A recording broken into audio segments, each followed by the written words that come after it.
De los pulmones al motor de un avión, la nueva vida del tabaco. Nadie duda de los perjuicios del tabaco para la salud, pero, ¿qué se hace con los cultivos? Su conversión en biocombustible podría salvarlos. Decía Mark Twain que dejar de fumar era fácil, pues él ya lo había hecho más de 100 veces. Pero, a pesar de las irónicas palabras del escritor norteamericano, lo cierto es que las cifras indican que el número de fumadores está disminuyendo en los países desarrollados. Una realidad que es bien recibida por los sistemas públicos de salud, pero que supone un serio inconveniente para los agricultores que han dedicado su vida a esta planta. Ahora, algunos optan por dedicarse a otros cultivos de rendimiento similar, pero hay quien se plantean seguir dedicándose al tabaco de una forma alternativa. La novedad es que esta vez el producto de su trabajo no entrará en los pulmones de un ser humano, sino en los motores de un Boeing 737. El pasado 15 de julio un avión impulsado por un biocombustible hecho a partir de semillas de tabaco realizó una ruta entre Johannesburgo y Ciudad del Cabo. El vuelo, que llevó a unos 300 pasajeros, y que fue operado por la compañía South African Airways, suponía un importante paso adelante para el proyecto Solaris, un programa que nació en el año 2014. Gracias a un acuerdo entre la compañía aérea, el constructor de aeronaves Boeing y varias empresas especializadas en biocombustibles y plantas genéticamente modificadas. El proyecto es solo una muestra más de cómo la humanidad trata de reducir las emisiones de gases de efecto invernadero a la atmósfera, en este caso, mediante la sustitución de combustibles fósiles por los llamados biocombustibles, que se pueden obtener a partir de plantas cultivadas o de cualquier tipo de biomasa de residuos vegetales. De la planta al depósito de gasolina. La diferencia es que hasta ahora las tecnologías más utilizadas se habían centrado en la producción etanol a partir de la caña de azúcar, el maíz o incluso el propio tabaco. El problema es que este tipo de producción de biocarburante requiere de un proceso de fermentación para obtener el combustible. Las nuevas propuestas, sin embargo, pretenden saltarse el paso de la fermentación, creando plantas que generen de forma directa los hidrocarburos. En este sentido, investigaciones realizadas en los últimos años han mostrado que el tabaco es un buen candidato para esta tarea, gracias al aceite que contienen sus semillas y sus hojas. Además, el cultivo de tabaco ya ocupa grandes extensiones de terreno en más de 100 países, genera varias cosechas al año y es susceptible de ser modificado genéticamente.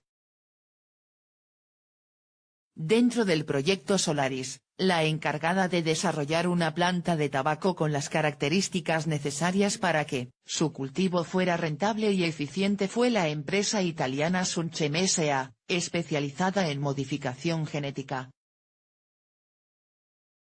En un primer paso, los investigadores se centraron en crear una variedad que produjera más semillas y menos hojas, ya que el contenido de aceite en las hojas de tabaco es relativamente pequeño en comparación con el de las semillas, que es de un 40% aproximadamente.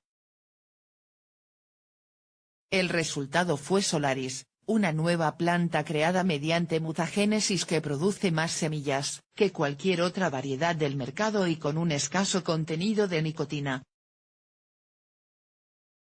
Los resultados de este proyecto parece que son satisfactorios, y Solaris obtuvo en 2015 la certificación de la Mesa sobre Biomateriales Sostenibles, una institución dedicada a la promoción de biomateriales sostenibles.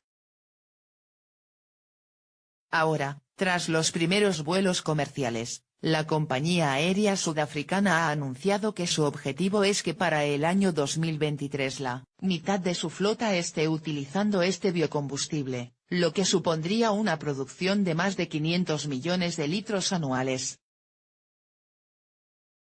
tabaco transgénico para aprovechar las hojas, pero los investigadores del proyecto Solaris no son los únicos que están investigando en las posibilidades del tabaco como fuente de energía. Un equipo de científicos del Laboratorio Nacional Lawrence Berkeley, Estados Unidos, también está explorando esta opción, pero a diferencia de los primeros, su objetivo es crear plantas transgénicas que puedan producir moléculas de combustible directamente en sus hojas, que suponen la mayor parte de la biomasa de la planta. El proyecto, liderado por el investigador Rister Johnson, pretende crear una planta transgénica que sea capaz de atrapar el CO2 del aire y convertirlo directamente en moléculas de hidrocarburos. Queremos evitar procesos posteriores como la fermentación, y producir los combustibles directamente en el cultivo, aseguró Johnson en un comunicado. Según este investigador, la idea es triturar la biomasa, y extraer directamente las moléculas de hidrocarburos para crear gasolina, diésel o combustible para aviones. Esta variedad tendría un rendimiento mucho mayor que el que ofrece Solaris, ya que, según estimaciones de los propios investigadores, unas 400 hectáreas de tabaco podrían producir casi 4 millones de litros de combustible. Una alternativa para los agricultores, pero si hay alguien que podría beneficiarse tanto del proyecto de Johnson, que ha sido financiado con casi $5 millones por Agencia de Proyectos de Investigación Avanzados del Gobierno de Estados Unidos, como del Solaris, son todos los agricultores que ven cómo la industria del tabaco no ha dejado de reducirse en muchos países durante los últimos años. Según datos del Centro para el Control y la Prevención de Enfermedades de Estados Unidos, la demanda de tabaco en el país norteamericano ha disminuido considerablemente durante las últimas décadas, pasando de cultivarse casi 1 millón de toneladas en la década de 1970, a poco más de 350.000 durante los últimos años. Además, el número de explotaciones agrarias dedicadas al tabaco se redujo de 180.000 en 1980 a apenas 10.000 en 2012. Aunque muchos de los agricultores han optado por cultivos alternativos que también se puedan dar en sus tierras, esta nueva versión del tabaco les ofrece una transición más sencilla, ya que su cultivo es muy similar al tabaco de fumar, y requiere el mismo equipo para su cosecha. Pero si hay algo que resulta paradójico en esta historia, es que sea precisamente la industria de la aviación la que vaya a resucitar la producción de tabaco. La misma industria que a finales de los 90 provocó de manera indirecta una tormenta en el sector, cuando la mayoría de los gobiernos del mundo, incluido el de España, decidieron prohibir fumar en los aviones. Pocos hubieran augurado entonces que, 20 años después de aquella prohibición, el tabaco volvería a llenar el interior de los aviones.